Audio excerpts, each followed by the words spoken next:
Hi friends, हमारे YouTube channel में सभी का स्वागत है। आज मैं इस क्लास में आपको वेरी इंपॉर्टेंट चैप्टर बताऊंगा, रॉयल्टी, जो बीकॉम पार्ट 1 के लिए वेरी इंपॉर्टेंट है।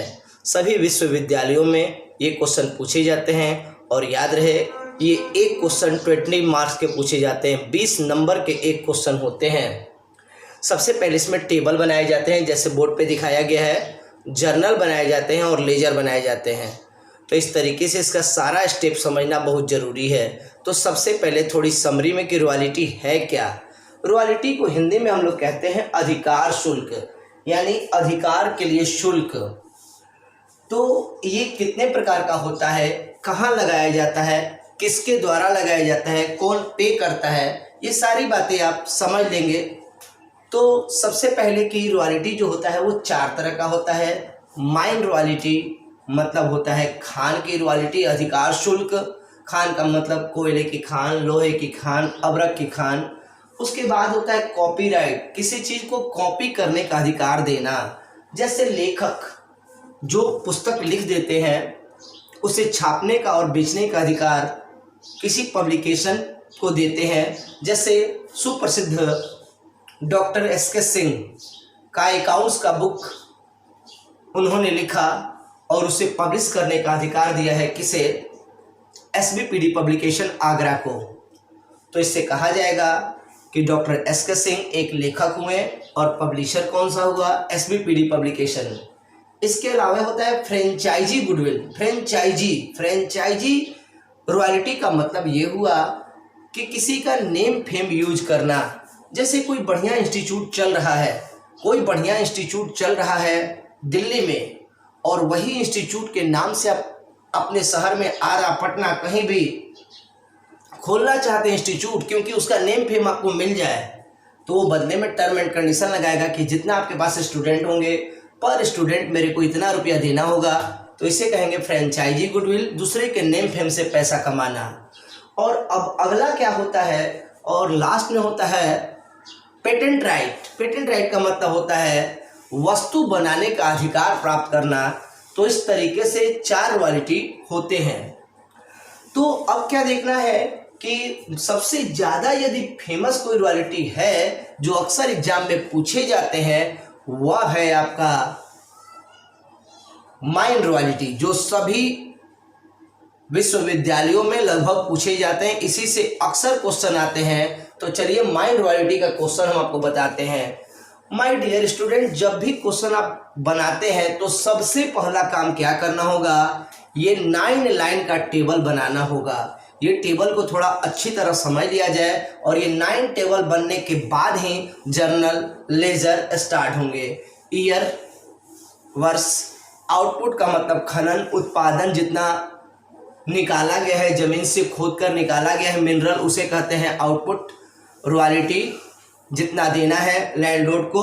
शॉर्ट वर्किंग का मतलब होता है काम का कम होना, लघु कार्य। कभी कभी ऐसा भी होता है कि मजदूर हड़ताल कर देते हैं या किसी भी वजह से अब खनन नहीं होता है, तो खनन नहीं होने पर पेमेंट कैसे किया जाए। मिनिमम रेंट का पेमेंट, यानी कि जो आपका रेंट हुआ सालाना, उसका पेमेंट कैसे किया जाए।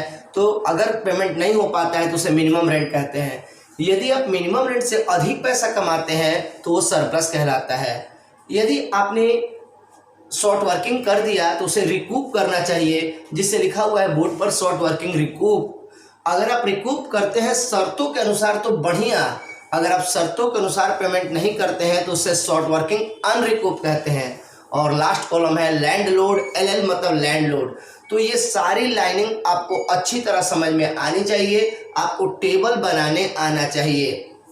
माय डियर स्टूडेंट, यदि मैं आपको एक टेबल बनाना सिखा दूं तो ये पॉसिबल नहीं कि सारा टेबल आप बना दें। इसमें बहुत सारे कंडीशन होते हैं। जर्नल लेजर करना उतनी बड़ी बात नहीं है जितना कि बेस्ट है कि आप में वो हुनर होना चाहिए, आप में वो क्वालिटी होना चाहिए कि आप टेबल को कैसे सही बनाओ।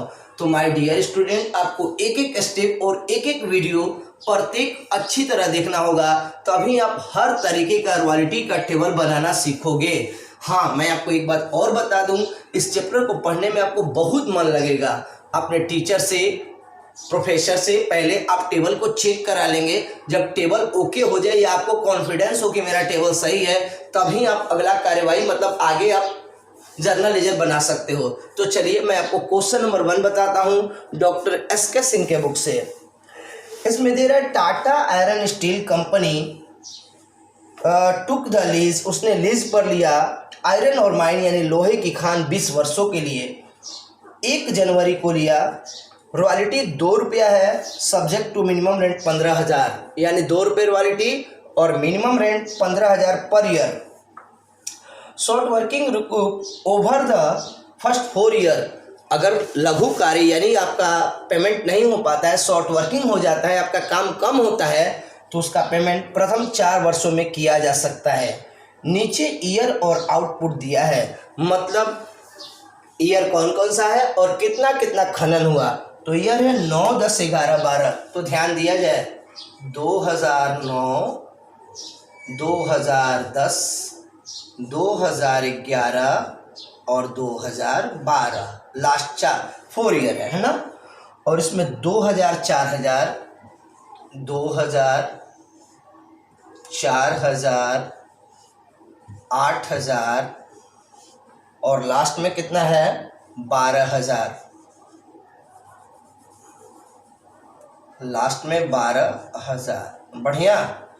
ये 2 लाइन क्या, कुछ लाइन तक आप अच्छी तरह से डील कर सकते हो।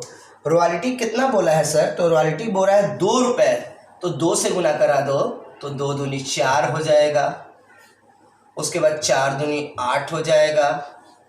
उसके बाद 8 दूनी 16 हो जाएगा और 12 दूनी कितना हो जाएगा सर? 24 हो जाएगा। इस तरीके से तीसरा लाइन भी क्लियर। चौथे लाइन को अभी छोड़ दीजिए। अब आइए मिनिमम रेंट में। तो मिनिमम रेंट कितना भरिएगा? 15,000 सब में, ऐसा बोला है।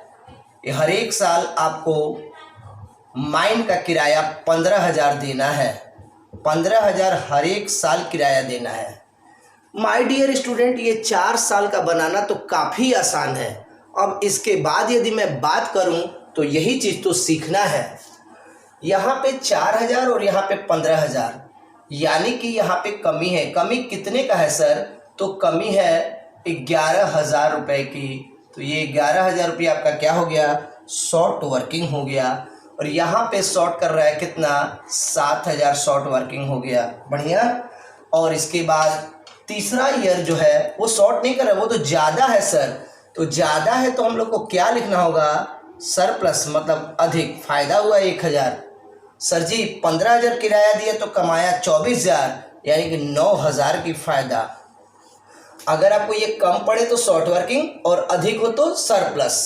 ये 6 लाइन तो स्टूडेंट कोई भी बड़े आसानी से करेगा, लेकिन इसके अगले लाइन में ही तो सबसे बड़ी गेम है कि आप इसको कैसे डील कर सकते हो।